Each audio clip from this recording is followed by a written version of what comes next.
সম্মানিত প্রিয় দর্শক, আজকে আমি আপনাদের মাঝে এমন একটা আমল নিয়ে এসেছি। এই আমলটা যদি আপনি করতে পারেন, কিয়ামতের ময়দানে যেদিন মানুষ একটা নেকির জন্য হাউমাউ করতে থাকবে, একটা নেকির জন্য সে ব্যস্ততা হয়ে যাবে। আল্লাহ পাক বলবে, যাও বান্দা, তুমি যদি একটা নেকি যদি আমাকে দেখাইতে পারো, আমি আল্লাহ তোমার জীবনের সব গুনাহ মাফ করে দিয়ে আজকে তোমাকে জান্নাতে দিয়ে দিব। এখন ওই ব্যক্তিটা পাগল পারা হয়ে যাবে। ওই ব্যক্তির ভিতরে এতটুকু বিশ্বাস থাকবে যে দুনিয়াতে তো অনেক মানুষ আমাকে ভালোবাসতো, যেমন দুনিয়াতে বন্ধুদের সাথে আড্ডা দিতাম, যেমন দুনিয়াতে ভাই বোন ছিল, দুনিয়াতে খালাতো বোন মামাতো বোন, খালাতো ভাই মামাতো ভাই ছিল, ফুফতো ভাই ছিল। তো এদের কাছে যদি আমি একটা নেকি চাই, এরা কি দিবে না? অবশ্যই দিবে। এমনকি পিতামাতা তো আছে, যে আব্বু আম্মু দুনিয়াতে আমাকে এত ভালোবাসতো যা বলার বাহিরে। আমার যদি অসুখ হইতো, আমার যদি কোনো অসুবিধা হইতো, কেউ জানার আগে আমার আব্বু আম্মু জেনে যেত। কেউ যদি আমার গায়ে হাত দিত, তারা রাগ করতো, তারা মারামারি বাধাই দিত।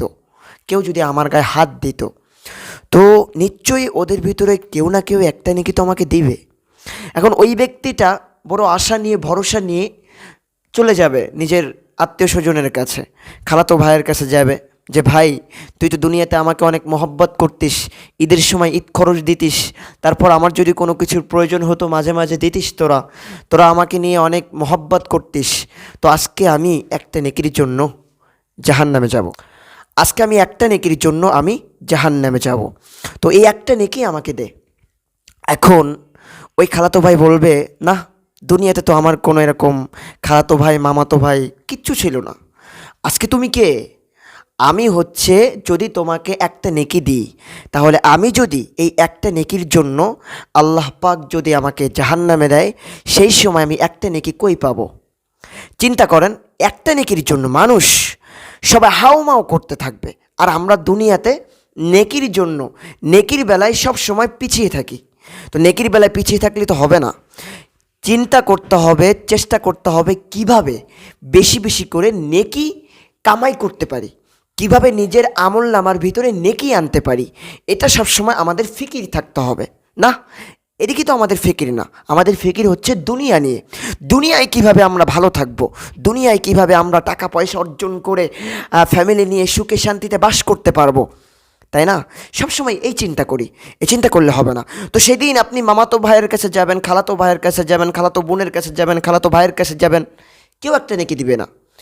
এমনকি আপনি চিন্তা করবেন যে সবাই তো আমাকে ফিরিয়ে দিল, তো আমি একটা মানুষের কাছে গেলে হয়তো আমাকে দিবে, সেটা হচ্ছে আমার মা।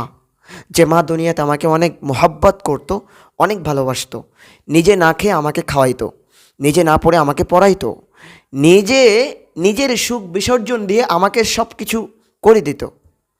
সেই মা আমাকে একটা নেকি দিবে, বিশ্বাস করেন, সেই মাও সেদিন স্বার্থপর হয়ে যাবে। সেই মা সেদিন আপনাকে ধিক্কার দিতে দিতে তাড়িয়ে দিবে। সেদিন আপনার মনে চাবে, কি করলাম? সেদিন চিৎকার দিবেন, চিৎকার, আকাশের দিকে মুখটা দিয়ে এত জোরে চিৎকার দিবেন, চিৎকারের চোটে আপনার জিহ্বাটা বাইরে চলে আসবে। আপনার নিজের গোস্ত নিজে সেরবেন। কাকে বিশ্বাস করেছি, কাকে ভালোবেসেছি, নিজে না খেয়ে, নিজে কষ্ট করে পরিশ্রম করে, নিজের ফ্যামিলির জন্য পরিশ্রম করেছি, নিজে না খেয়ে না পড়ে, নিজে মাথার ঘাম পায়ে ফেলে কষ্ট করে নিজের ছেলেমেয়ের জন্য, আমি নিজে কি খাবো, নিজে কি পরবো এটা দেখি নাই, নিজের ছেলেমেয়েদের দেখেছি, বড় হয়েছি, কামাই করে পিতামাতাকে খাইয়েছি। সবাই সবাই সেদিন স্বার্থপর হয়ে যাবে। সেদিন আপনি ভাববেন যে কাদের সাথে চলেছি, কোন বন্ধুদের সাথে চলেছি, কোন বন্ধুকে আমি চিপস খাইয়েছি, একসাথে বসে 7 আপ খাইয়েছি, একসাথে বসে টাইগার খাইয়েছি, কত আড্ডা মেরেছি, হাসি খুশি থেকেছি। আজকে তারা আমাকে ভুল বুঝলো, একটা নেকি তারা দিল না, কি হতো একটা নেকি দিলে? এরকমভাবে আফসোস করবেন, আর বিশ্বাস করেন নিজের গা থেকে গোস্তগুলো ছিটতে থাকবেন। তো আজকে আমি এমন একটা আমলের কথা বলবো, এই আমলটা যদি সকালে 100 বার, বিকালে 100 বার যদি পড়তে পারেন, কিয়ামতের ময়দানে আপনার থেকে বেশি নেকি কারো হবে না, আপনি হবেন সর্বশ্রেষ্ঠ নেকির মালিক। ঠিক আছে, দেখেন চিন্তার কোনো কারণ নাই। আমরা আমরা অনেক গুনাহ করেছি জীবনে, ঠিক আছে, আমরা অনেক গুনাহগার। অনেক মানুষ চিন্তা করে আল্লাহ এই গুনাহ করেছি, গুনাহ কি মাফ করবে, এই জন্য এরকম চিন্তা করে। আর কিভাবে জানেন, যে গুনাহ তো মাফ করবেই না, গুনাহ করি করতেই থাকে, এই জন্য নেকির কাজও তার করতে চায় না। সেই তো জাহান্নামে যাব, তা গুনাহ করেই যাই নাকি, এরকম টেনশন করেন। নো, এরকম টেনশনের কোনো কারণ নাই। কারণ আল্লাহ পাক রব্বুল আলামিন হচ্ছে রহমাতুল লিল আলামিন, রহমানুর রহিম। আল্লাহ পাক রব্বুল আলামিন হচ্ছে দয়ার ভাণ্ডার। তার তার নিকট দয়ার কোনো শেষ নাই। সে হচ্ছে দয়ার মালিক, রহমতের মালিক, মাগফিরাতের মালিক, সমস্ত পৃথিবীর মালিক। কেউ শোনে না, আল্লাহ পাক সব কিছু শোনে, সব কিছু দেখে, সব কিছু চিন্তা ফিকির করতে পারে। এই জন্য ভাই দেখেন, এখনও সময় আছে। আসুন আমরা আল্লাহর কাছে তওবা করে ফেলি। অত কথাবার্তা না বলে সাথে সাথে তওবা করে ফেলবো। আজকে থেকে আর কোনো গুনাহের কাজ করব না। আজকে থেকে ভালো হয়ে যাব। আজকে থেকে আল্লাহওয়ালা হয়ে যাব। আজকে থেকে 5 ওয়াক্ত নামাজ পড়বো। আজকে থেকে যদি নেকি না করি, যে নেকির আমলের কথাটা আমি বলবো, এই আমলটা আমরা সবাই করব ইনশাআল্লাহ। সবাই ইনশাআল্লাহ বলবেন আমার কমেন্ট বক্সে। তো যাই হোক, যে আমলের কথাটা আমি বলতেছিলাম, এই আমলটা হচ্ছে সুবহানাল্লাহি ওয়া বিহামদিহি। শুধু এইটুকু, সকালে 100 বার পড়বেন, বিকালে আর 100 বার পড়বেন। সুবহানাল্লাহি ওয়া বিহামদিহি, সুবহানাল্লাহি ওয়া বিহামদিহি, সুবহানাল্লাহি ওয়া বিহামদিহি। সকালে 100 বার, বিকালে 100 বার। এই আমলটা যদি করতে পারেন, কিয়ামতের ময়দানে আপনার নেকি অনেক হয়ে যাবে। নেকি নিয়ে টেনশন করা লাগবে না। আপনার থেকে বেশি নেকি কারো হবে না। কারণ এই জিকিরটা অনেক শ্রেষ্ঠ জিকির, আল্লাহ অনেক পছন্দনীয় একটা জিকির, সুবহানাল্লাহ, সুবহানাল্লাহি ওয়া বিহামদিহি। তো এই আমলটা করবো তো ইনশাআল্লাহ, করবো তো। দেখেন, আমরা কেউ তুমি থাকতে পারবো না, যতই চেষ্টা করেন না কেন। সবাই ভাবতেছেন হয়তো নেকি এখন করার বয়স, এখন যুবক বয়স। ভাই দেখেন, আমি কিন্তু আপনার মতো যুবক, আমি কিন্তু আপনার মতো যুবক। আমি ইচ্ছা করলে প্যান্ট শার্ট টাই পরে ঘুরে বেড়াইতে পারি, চোখে চশমা দিয়ে, মাথার টুপিটা ফেলে দিয়ে, চুলের কাটিং দিয়ে ঘুরে বেড়াইতে পারি। কিন্তু বেড়াই না কেন জানেন? আমি ইচ্ছা করলে কিন্তু পারতাম, আমাকে কেউ নিষেধ করার মতো ক্ষমতা ছিল না। আমি ইচ্ছা করলে পারতাম, কিন্তু করি না। কেন জানেন? কারণ কি লাভ, কি লাভ? কয়দিন পর তো ওই কবরে আমাদের সবাইকে যেতেই হবে। তো কী লাভ এগুলো করে? কোনো লাভ নাই। কয়দিন বা থাকতে পারবো?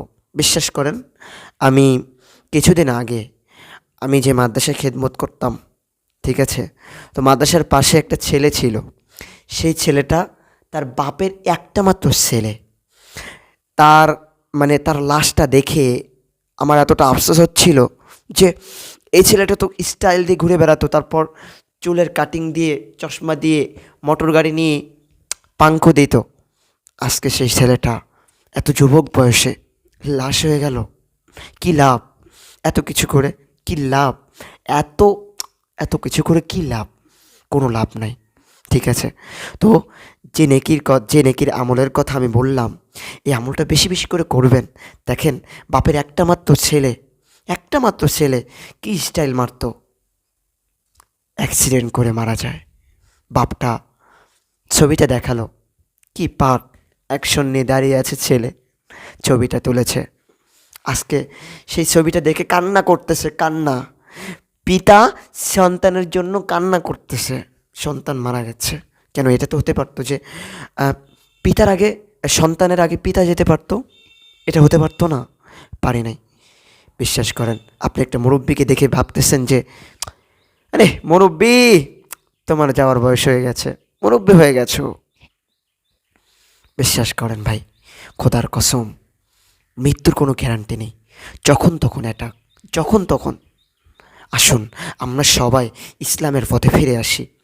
দেখেন, এই পৃথিবীতে যতগুলো ধর্ম আছে, এই ধর্মের ভিতরে সর্বশ্রেষ্ঠ ধর্ম হচ্ছে ইসলাম। আর ইসলাম ধর্ম আমি আপনি না চাইতেও পেয়ে গেছি। যারা হিন্দু থেকে ইসলাম ধর্মে আসতে চায়, তাদের কত কষ্ট করে ইসলাম ধর্মে আসতে হয় জানেন? আর আমি আপনি বিনা চাইতে আল্লাহ পাক আমাদের ইসলাম ধর্মের ভিতরে জন্মগ্রহণ করাইছেন। এই জন্য হাজার হাজার কোটি কোটি শুকরিয়া, আলহামদুলিল্লাহ। সবাই কমেন্ট বক্সে একবার বলবেন আলহামদুলিল্লাহ, পারবেন না ইনশাআল্লাহ? তো আল্লাহ পাক রব্বুল আলামিন আমাদের সবাইকে বেশি বেশি করে আমল করার তৌফিক দান করুক। সবাই বলেন আমিন।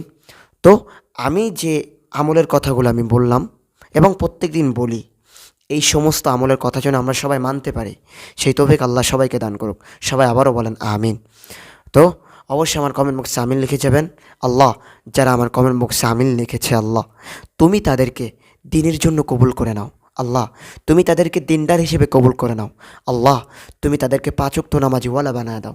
আল্লাহ, তুমি তাদের ভিতরে যদি কারোর পিতামাতা না থেকে থাকে, পিতামাতা যদি চলে যেয়ে থাকে, আল্লাহ পিতামাতার কবরে যদি আজাব হয়ে থাকে, ক্ষমা করে দিয়ে তুমি জান্নাতুল ফেরদাউসের মেহমান বানায় দাও। আমিন সুম্মা আমিন। তো এখন আমি আপনাদের মাঝ থেকে বিদায় নিচ্ছি। সবাই ভালো থাকবেন, সুস্থ থাকবেন।